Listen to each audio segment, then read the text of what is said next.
guys, welcome back on the channel.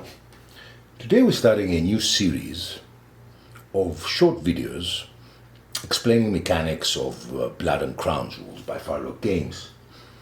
The rules have been released, so we are more free to show a little bit more details regarding the mechanics. So the first thing I'm going to show you today, and I was suggested this by the author Eric Hansen, is shooting and the difference between war bows, power bows, and long bows. So let's see the situation and let's start understanding the mechanics of shooting. Now, first of all, let's understand what units we have. So always go to your army list and check what weapons and what types of units do you have. And here we have some veteran English longbowmen.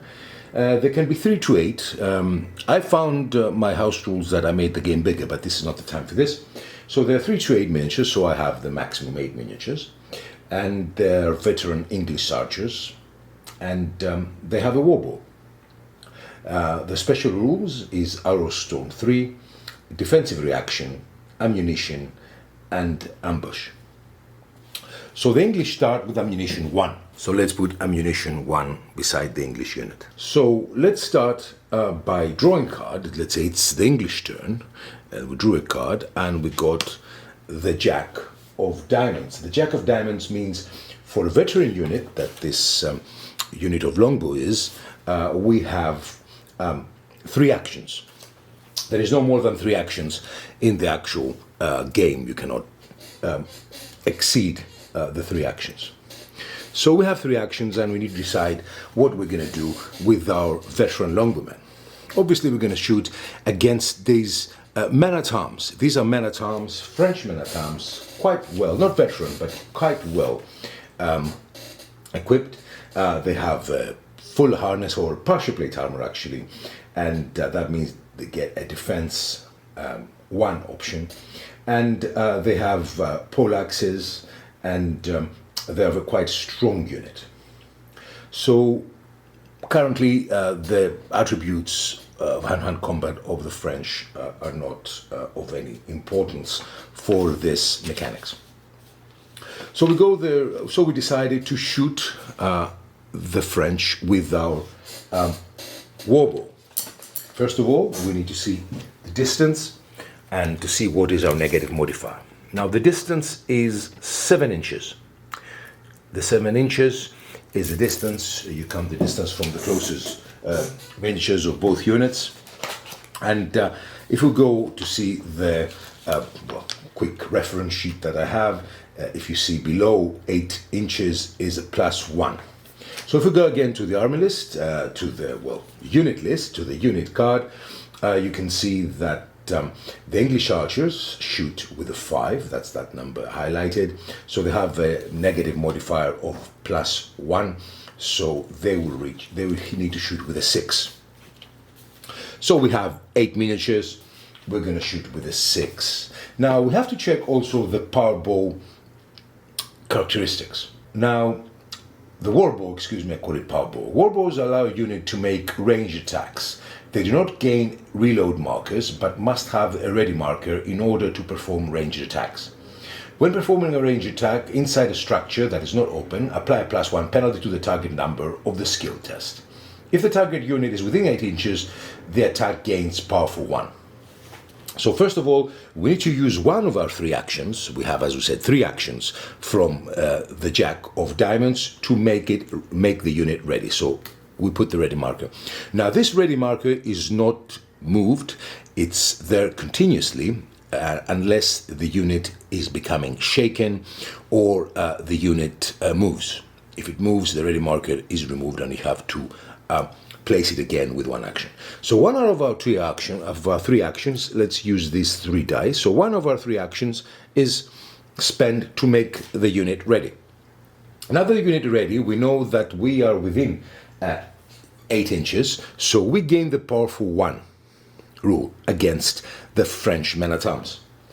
The powerful 1 rule is what? Powerful 1 rule says the unit is equipped and trained to exploit weaknesses or compromise even the most heavily armored opponents. When performing a melee attack, the target unit decreases the defense value by X to a minimum of 0. So powerful 1 means it reduces their defense value by 1. But the French men-at-arms, as you can see in their unit list, have harness, full harness, and that gives them the defense 1 value. The defense 1 is basically they have a powerful armor and is difficult to penetrate. So defense 1 and powerful 1 negate each other. They cancel each other. If there was a lighter armored unit here in the place of the heavily armored men-at-arms, the powerful 1 from the English longbows would have had an effect. But now that they have a defense 1, the powerful 1 and defense 1 negate each other. So we spent one of our actions to make the longbowman ready, and now we're going to spend the other action in order to shoot. And let's see how we do this. We go, as I said, we set our modifier, negative modifier is +1. We have a 5 skill, so we need to roll 6s. We need to roll 6s with the 8 archers. So here we are, we have our 8 dice, 1 for each miniature of the unit, and we're going to roll now, and we need to hit with a 6, as we said. So let's roll, excuse me. So we have 1, 2, 3, 4, 5, 6, 7, 8. So 8, and we roll, and we need 6 and above. So we have here a 9, 6, 7, and an 8.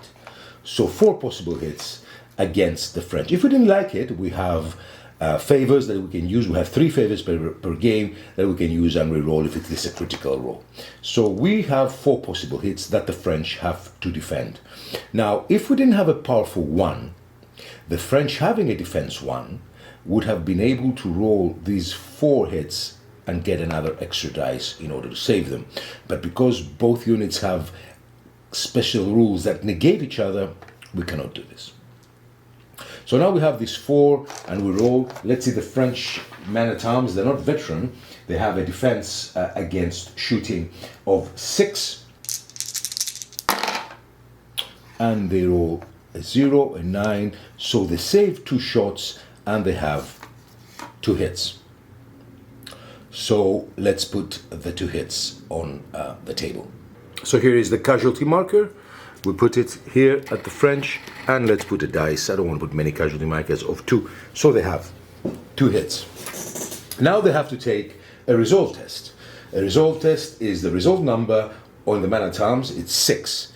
So let's go back and see the dice. So we have 2 hits, and in order to roll for a resolve, we need to roll also the resolve die. So you roll the resolve die and 1 die for every hit.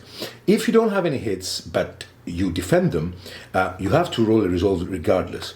So now we have these 3 dice, the 2 hits and the resolve die, and the French have to roll a 5, a 6 and above.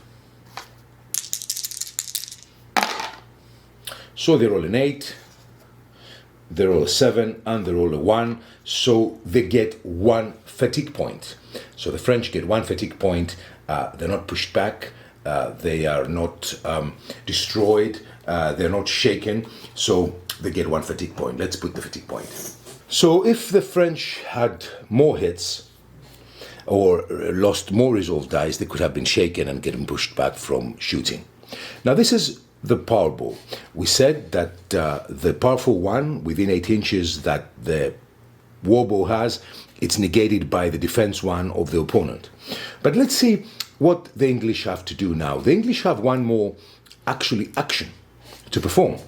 So they want to do again, they didn't do a lot of damage to the French, so they want to try again. They cannot do a double action unless it's movement. They can move twice, but unless they're moving, all other actions have to be performed once, unless they push themselves.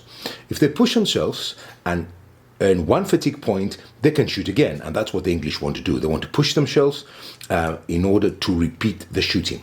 So they push themselves, they become fatigued. You cannot become shaken by your own accord. Shaken you become only by getting shot or fighting hand-to-hand combat. So If you are fatigued already and if you push your unit, you would become shaken. You cannot do it. You're not allowed. But now the English have no fatigue, so I can push my unit. I have one more action remaining because I have 3 because we are veteran. So I will push my unit. I will give them fatigue point, and I will try to shoot again the longbowman, the French man at arms, the French man at arms. So I give a fatigue point to my longbowman, and I use my last action, and I will shoot again. So this time, now you can see the army list, well, the unit list. I have an arrow storm 3. Now, maybe an arrow storm 3 would have helped me. Would have helped me to, let's say, hurt the very well trained and protected French men-at-arms. Arrowstorm 3 means that I'm using an Arrowstorm, and that would mean that Arrowstorm 3 is with, except my 8 dice that I have, I get another 3. So that seems quite good, quite interesting. Again, powerful 1 and defense 1 is, they negate each other, but let's read Arrowstorm 3, what it means. Spend 1 ammunition marker for the remainder of the current activation when performing range attack. Add X dice, so Arrowstorm 3, it means 3 dice, when rolling to hit. Additionally, resolve tests triggered by the unit's range attack during the current activation suffer a +1 penalty to the target number. So let's discuss this. So first of all, I have to remove my ammunition when I fight Arrowstorm 3. That means when I do an Arrowstorm. Now, as you can see, I have Arrowstorm 3. That means to my 8 dice, I will add another 3. So I will roll 11. What Arrowstorm attacks during the current activation suffer a +1 penalty to the target number. So the resolve test, when the time comes for the French to do a resolve test, they will suffer a +1 penalty. We'll see this because of the Arrowstorm. So let's go and see the roll. So we have 11 dice, 8 + 3, Arrowstorm 3, and we hit, as we said, the same distance. We hit with the plus. We have a +1 modifier, so we hit the +6. So let's see, +6. Roll this one. So we have a 6. That looks a bit better. An 8. No, the others are terrible. A 0. So only 3 possible hits. Is this a good situation for me to use my favor? Yes, I'm going to use my favor and re-roll this. Now we'll have 2 favors. So I'm using my favor to roll this dice, and let's hope we can have a better success. So we have a 9 and a 6 and a 9. We have an 8 and another 8. And we have a 0. It's a bit better, nothing special, but I'm not going to re-roll it. So we have 1, 2, 3, 4, 5 possible hits against the French.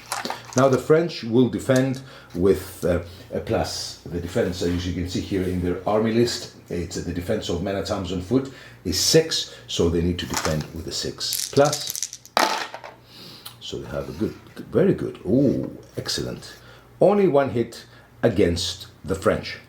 Only 1 hit against the French. So we'll put it in here. So the 2 become a 3. So the French will have 1 hit and the resolve die. But here, because of the Arrowstorm, they get a +1 negative modifier.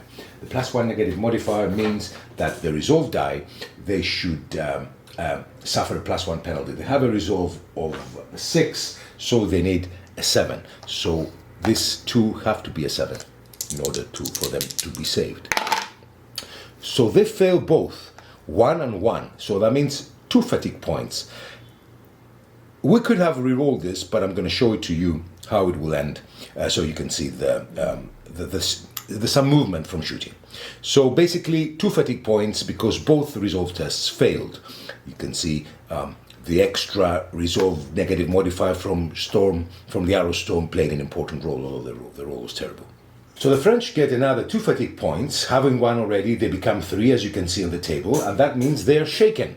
So let's remove the fatigue. They're shaken and they have 3 fatigue points because shaken has different levels. So what does this means? This means that they have to be pushed back 4 inches because they were pushed back from their opponent now. They are retreating. It was really, heavy Arrowstorm from the English.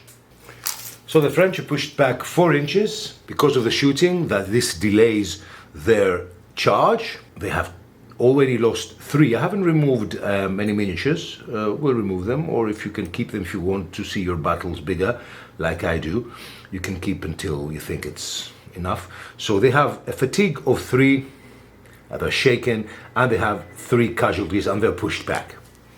Now with the English, let's talk about the English. In order to do an arrow storm, you have to use ammunition 1. You have to use ammunition 1, and they lost it. From now on, they can shoot only with half their miniatures. So their 8, they will have to shoot with only 4. This is the price you pay for an arrow storm with a warbow. It's basically you've spent all your arrows, and for the rest of the battle, you have to use only half of your strength, half of your miniatures. Now, that's very important for the rules, is when you're going to shoot the arrow storm. Usually should be in close combat, when the units are quite close, or even as a defensive reaction, because when you're shooting in a defensive reaction, you're shooting without a negative modifier. There's many things I have to explain to you, and it's really a brilliant rule set, very, very enjoyable. So this is from me, guys. I hope you enjoyed the video. I hope you enjoyed this first tutorial. I'm going to do more and more now the rules are released. There's so many interesting mechanics and special rules that we can use, and I hope you will follow me in this really, really enjoyable rule set. Thank you so much for watching. I hope you understood. Any questions, please ask them. I'm here to respond. I'm quite proficient in the rules, I think, and hopefully I can help you with your reading and understanding. Thank you so much for watching, and bye-bye.